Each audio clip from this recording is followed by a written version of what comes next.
Imagine you're renovating your basement to add a man cave, or perhaps you're just out in the field digging a simple well to water your crops. Suddenly, the ground doesn't just give away, it opens up into a sprawling ancient metropolis. For centuries, these legendary cities weren't just lost, they were swallowed by the earth, relegated to the states of ghost stories and myths. That is, until a stroke of pure accidental luck brought them back to the light of day. Today we're counting down the top 10 buried cities discovered by total accident. Get your shovels ready, because some of these were sitting right under people's feet for 1,000 years. In 1963, a man in Turkey's Nevşehir province was doing what many of us do, knocking down a wall in his basement to create more space. But instead of finding pipes or dirt, he found a dark, narrow opening. Behind that wall was a secret room, which led to a tunnel, which led to an entire subterranean civilization plunging 18 stories deep into the soft volcanic rock. Derinkuyu wasn't just a few caves for hiding, it was a sophisticated urban complex that could house 20,000 people. It came fully equipped with massive stone rolling doors to seal out invaders, ventilation shafts that reached the surface for fresh air, oil presses, stables, and even chapels. For centuries, locals had forgotten it existed, despite living directly above it. Today it stands as a pinnacle of ancient engineering, all because a guy wanted a bigger basement. In 1922, an officer with the Archaeological Survey of India was searching for a simple Buddhist shrine. He thought that he was looking at a regular old mound of dirt. As he brushed away the dust, he realized the hill was made of fired bricks, millions of them. He hadn't found a shrine, he had found the Manhattan of the Bronze Age. Mohenjo-daro is 5,000 years old, yet it featured a grid system more organized than many modern cities. The most shocking part? The plumbing. While Europeans were still throwing waste into the streets thousands of years later, the people of Mohenjo-daro had a sophisticated drainage system and indoor toilets. And all of this was sitting under a dusty hill for 5 millennia. Usually a bulldozer hitting something means a bad day for a construction project. In 1976, a driver leveling land for a government grain silo slammed into what he thought was a modern wall. It wasn't modern at all though. It was a Mayan farming village frozen in time by the Loma Caldera eruption around 600 CE. Often called the Pompeii of the Americas, Joya de Ceren is unique because it isn't a city of kings or temples, it's a city of regular people. Because the volcanic ash hit so fast and so cold, it preserved the mundane parts of life. Half-eaten meals still in their bowls, garden tools left in the dirt,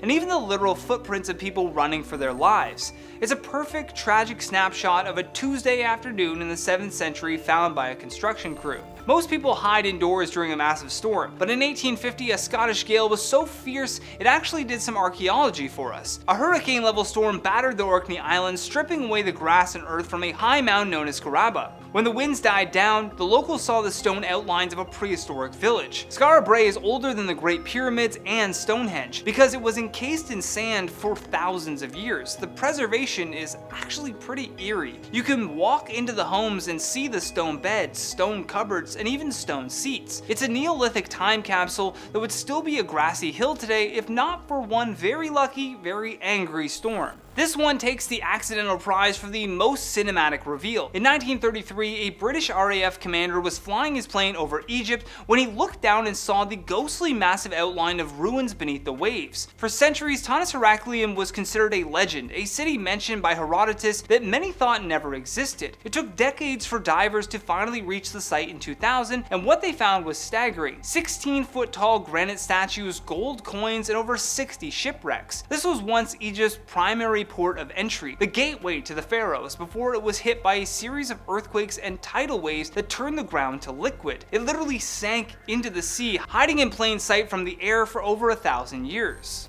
To find this rose-red city, one man had to pull off the ultimate 19th century undercover boss move. Petra was the thriving capital of the Nabateans, but by the 1800s it was a lost city known only to local Bedouin tribes who were, understandably, protective of its location. In 1812, Swiss explorer Johann Ludwig Burckhardt heard whispers of a magnificent city hidden in the mountains. He dyed his beard, learned the local dialect, and renamed himself Sheikh Ibrahim, claiming that he was a traveler who wanted to sacrifice a goat in a nearby dry tomb. His guide led him through a narrow widening rock crack. The canyon opened up to reveal the massive treasury building carved directly into the cliffside. He accidentally rediscovered a world wonder by playing a high-stakes game of dress-up. In the 1860s, workers weren't looking for history, they were looking for raw materials to build the Suez Canal. They were quarrying volcanic pumice on the island of Santorini when they started hitting stone walls. They had stumbled upon Akrotiri, a Minoan settlement buried by one of the largest volcanic eruptions in human history around 1600 BCE.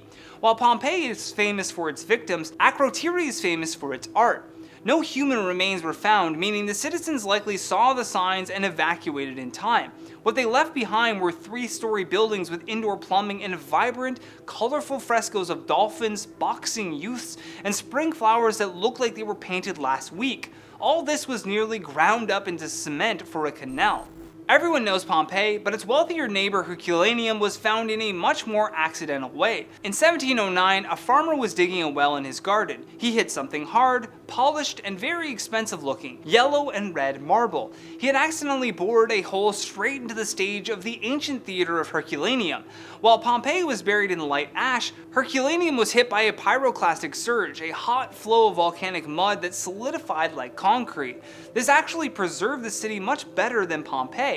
Archaeologists have found carbonized wooden bed frames, baby cribs, and even ancient scrolls that look like charcoal briquettes but contain lost Roman literature, all found because a farmer was thirsty. You'd think we'd have found everything in a place as famous as Tikal, which has been a tourist hotspot for decades, but in 2018 we realized that we had been walking over the biggest secrets. Using LiDAR technology, which essentially sees through the dense jungle canopy using lasers, researchers found a massive, previously unknown fortress. This wasn't just a few houses, it was a heavy-duty military citadel.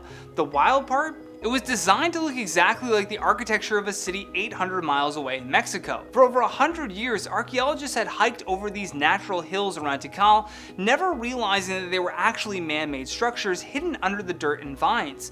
This accidental digital discovery rewrote everything we knew about Mayan warfare. You may have heard the name in Samuel Taylor Coleridge's famous poem, A Stately Pleasure Dome, but for centuries, the real Xanadu was dismissed as a poetic exaggeration or a myth. This was the legendary summer capital of Kublai Khan, the ruler of the largest contiguous empire in history. After the fall of the Yuan dynasty, the city was abandoned and essentially dissolved in the Mongolian steppe.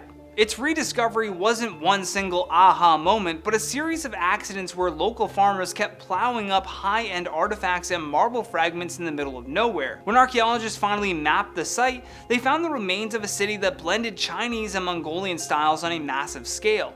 It wasn't just a poem, it was a real sprawling power center that the grass had tried its best to reclaim. It's honestly mind-blowing to think that some of the most important chapters of human history were only reopened because, well, somebody was digging a well or hiding from a storm or just doing a bit of DIY home improvement. It kind of makes you wonder what's sitting right under your feet right now. Which of these accidental cities would you want to explore first? Let me know your thoughts in the comments down below. For now though, I've been your host Johnny Rogers, and I'll see you on the next one.